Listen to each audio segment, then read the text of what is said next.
What's good today?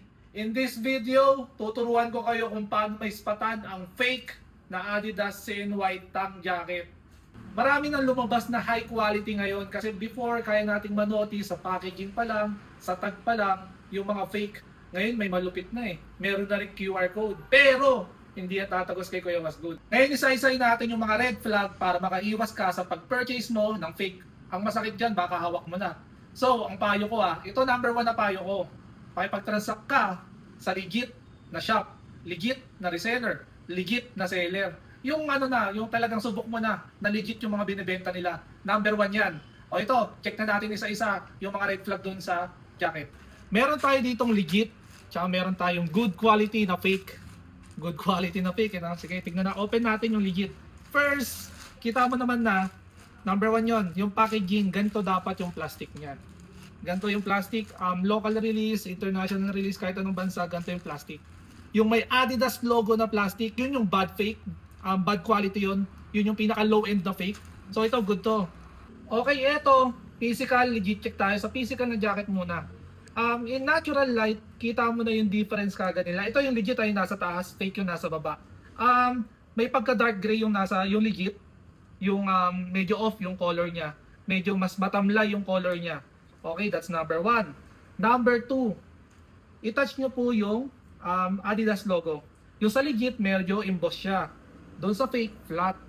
Though same siya, ng laki, pero again, emboss yung emboss yung sa legit, flat yung sa fake.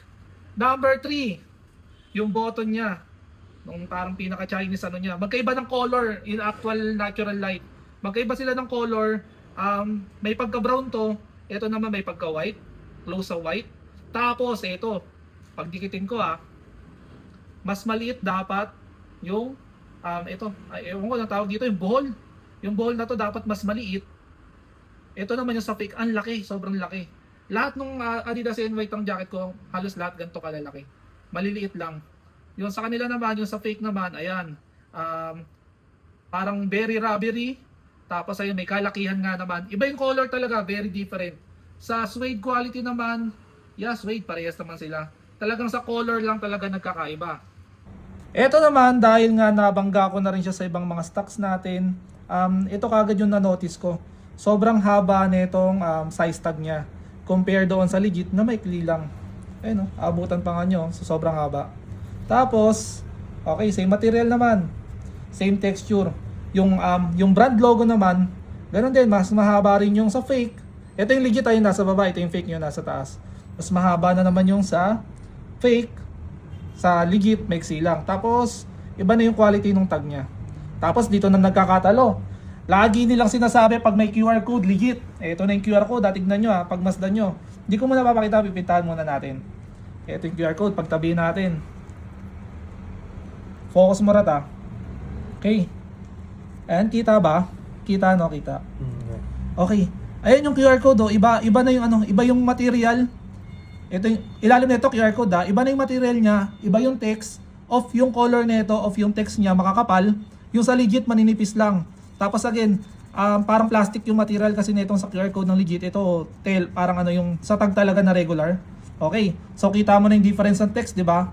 Hindi ubra yung sinasabi nilang baka daw sa batch, baka sabihin ng seller, baka magkaiba lang po ng batch yan. Merong kabatch ako ng 0925 din, kabatch nito, iba talaga, different talaga to. Okay, ito na tayo sa QR. Ito yung QR ng fake, patay patay talaga yung kulay ayan obvious siguro sa camera to. Ayan. Tapos mamaya i-scan natin yan. Yung next clip ko, i-scan natin yung parehas. Disregard mo na tong tag na to, kasi paiba-iba naman talaga ng tag per country. Ito nga sabi legit meron pa raw resibo. Ina-touch ko dito yung resibo. So yun, at least kita natin yung difference. Ayan. Mamaya i-scan naman natin yung QR code mismo kung ano yung lalabas. Tapos ito, scan na natin yung sa fake. Scan na natin to. Okay, game. Sa legit, lalabas mismo yung eksaktong item, yung eksaktong color, lalabas yan doon mismo sa Adidas app kung anong color niya. Etong QR ng fake hindi lumabas. Ayan, parang homepage lang ng Fear of God. Ito sakto pala, karating lang, asin ngayon lang dumating. Talagang iba Ito may plastic ulit nung legit. Ayan, may legit na plastic. 100% recyclable. Ito. Talaga oh, tingnan mo. Ang taba talaga. Ito yung fake ha, nasa ilalim ha. Tinabunan na natin ha. Ang laki talaga. Manipis lang ito. Same nung stock ko. Ayun oh. Standard yan oh. Ito yung bagong dating ulit ha. Bangga natin. Ito scan natin to. Ito fresh bagong dating. Dapat kasi magdadirect siya sa mismong homepage ng item. Sa mismong colorway niya. Ayun oh, yung bagong dating. Iba talaga yung color nung ano. Nung fake oh. Okay, scan naman natin tong legit na bagong dating. Ito magkabatch sila. Oh, 0925. Sakto, yung bagong dating 0925 yung fake, 0925 din. Talagang magkaiba eh, oh. So hindi talaga tatagos yung sasabing magkaiba lang ng batch ha. Ito scan na natin to. Ganito naman pagka legit, pagka scan mo talagang dediretso siya mismo doon sa specific item, specific color. Ayun, lumalabas talaga yun sa pinaka item page niya, yung talagang yung colorway ng jacket. O yung ano rin natin yung isa, scan din natin. Ito yung kaninang pinag-compare natin, scan natin to. Ito yung unang-una natin pinag-compare. Ayun, lalabas talaga yung specific item niya. Balik ko sa akin na. Habang ginagawa ko tong video na to, yung fake na yon na sinubong ibenta sa atin, ayun na. Binalik ko na doon sa seller. Hindi siya tumagos kay Kuya Was Good. So again, ha? Kita nyo na kung paano mag-legit check.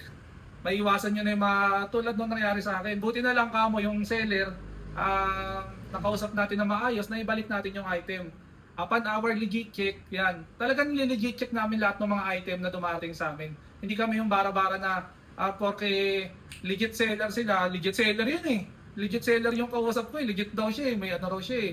Basta, ayoko nang i-name drop, legit seller daw siya. So yun, di nga lang siya tumagos kay Kuya Was Good kasi nga si Kuya Was Good, pangkalawakan tayo. Magaling tayo mag-legit check, marunong tayo tumingin ng mga bagay-bagay na yan. So ayun, para maiwasan nyo, panoorin nyo itong video na to.